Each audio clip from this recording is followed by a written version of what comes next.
અમદાવાદના મણિનગર સ્થિત સ્વામિનારાયણ મંદિર કુમકુમ ખાતે ભવ્ય કેરીનો મનોરથ યોજાયો, જેમાં ભગવાન સમક્ષ 21 જેટલી અવનવી મેંગો ડિશીસનો આકર્ષક અંકુટ તે ધરાવાયો હતો।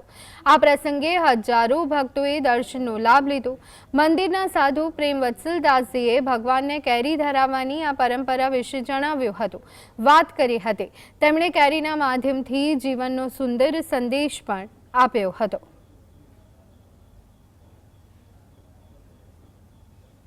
સ્વામિનારાયણ સંપ્રદાયની અંદર અનેક ઉત્સવો ઉજવાય છે, એમાં કેરીનો મનોરથ પણ કરવામાં આવે છે। કુમકુમ મંદિર ખાતે ભગવાનને ખૂબ જ કેરીઓ ધરાવવામાં આવી હતી। સાથે સાથે 21થી વધારે વાનગીઓ કેરીમાંથી બનાવવામાં આવી હતી અને ભગવાનને કેરીનો અંકુટ પણ ધરાવવામાં આવ્યો હતો।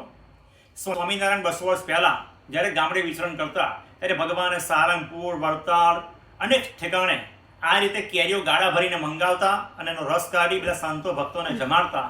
એ પરંપરાની સૌને સ્મૃતિ થાય એટલા માટે કુમકુમ મંદિરમાં કેરીનો મનોરથ ધરાવવામાં આવ્યો હતો।